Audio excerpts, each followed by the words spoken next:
Bonjour et bienvenue sur mon jardin dans les Landes. Alors aujourd'hui je vous montre comment j'ai réalisé ce petit terrarium avec une plante verte et une petite figurine à l'intérieur.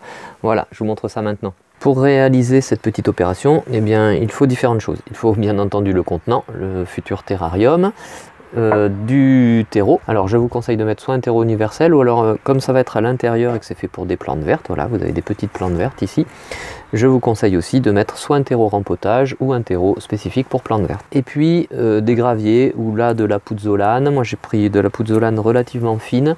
On peut mettre aussi des billes d'argile bien entendu. Enfin, alors l'utilisation de ça va être, on peut le mettre au fond en matériaux de drainage et sur le dessus vous allez voir ça fera une petite décoration, voilà, tout simplement. Au niveau des plantes, j'ai choisi ces deux petites plantes, on va en reparler. Et au niveau de la réalisation de la chose, eh bien je mets de la pouzzolane au fond, donc comme je disais, pour réaliser une petite couche drainante, parce que comme on va être en autonomie complète, eh bien les racines risquent de se retrouver à un moment peut-être avec un excès d'eau. Donc voilà, ça draine un petit peu. Et puis dans le fond, je vais mettre du terreau, du mélange terreux. Alors ça va salir un peu, mais on nettoiera après. Voilà, proprement. Le mélange terreux, il est relativement fin. Ce qui est intéressant, c'est d'avoir des matières qui retiennent assez l'eau. Donc un petit peu de tourbe et puis de la fibre de bois. Voilà. Là je vais remplir pas beaucoup plus que ça. Alors pour tasser c'est pas évident, il faut avoir des mains fines, ça dépend après bien sûr de l'ouverture du petit bol, du terrarium. Je tasse quand même un petit peu, parce que de toute façon sinon naturellement le terreau se tassera. Voilà, et puis maintenant je vais m'arranger pour accueillir une seule plante, parce que là c'est un petit volume que j'ai. Je vous ai mis deux plantes ici. Alors je vous ai mis ici ce petit pilea que j'ai récupéré, donc c'est juste une plantule, une jeune plante avec quelques racines. Je vais le dépoter et le remettre dedans. J'aurais pu utiliser ce genre de plante aussi, mais là vraiment vous voyez c'est disproportionné. Un chlorophytum, donc d'ailleurs vous pouvez voir là la vidéo que je vous présente comment multiplier les chlorophytums. C'est relativement simple, ça peut être intéressant aussi. Et donc là pour la plantation de ce petit pilea, je récupère, il n'y a pas longtemps que je l'ai mis en pot, c'était juste pour le conserver parce que je l'ai récupéré en racines nues comme ça. Vous voyez, j'ai des racines, voilà, j'ai une petite motte racinaire. Bien là c'est simple, alors c'est gorgé d'eau parce qu'il ne fallait pas que de stress hydrique. Voilà, j'ai de la racine. Et puis là ce que je vais faire, je fais un petit trou, je vais le mettre dans le milieu, comme ça ce sera pas plus mal.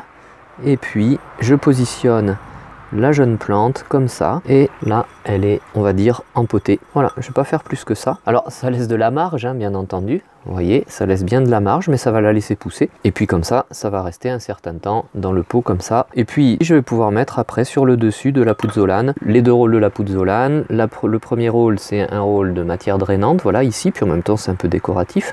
Et puis le deuxième, ça va être la couche de finition pour donner un petit peu de couleur à notre décoration. On peut mettre ce que l'on veut comme type de gravier, hein. Il en existe même qui sont peints. Donc après c'est chacun ses goûts. Voilà, maintenant il me suffit d'arroser, ça va bien plaquer la pouzzolane, en même temps bien mettre le terreau autour des racines. Alors il ne faut pas trop arroser parce qu'il ne faut pas que ce soit non plus gorgé d'eau. Donc avec parcimonie, j'arrose en pluie fine et je pense que là ce sera suffisant. Et après ce sera à surveiller. Donc bien sûr il va falloir que je nettoie un petit peu pour que ce soit plus translucide. Et puis j'ai une dernière petite chose que je peux faire. Et là c'est aussi chacun voit avec l'animation qu'il peut faire, mais on peut mettre un petit objet, quelque chose, voilà, comme ici, cet escargot.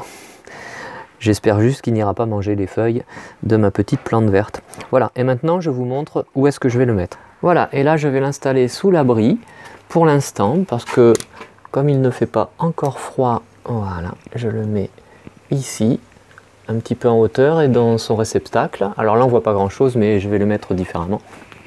Et puis surtout, bien entendu, ce qu'il faut faire maintenant, c'est qu'il faut fermer de façon relativement hermétique le haut, puisque l'intérêt du terrarium, alors là je verrai, je pourrais peut-être trouver un bouchon en liège, on verra, parce qu'en fait c'est pas prévu pour faire un terrarium ça.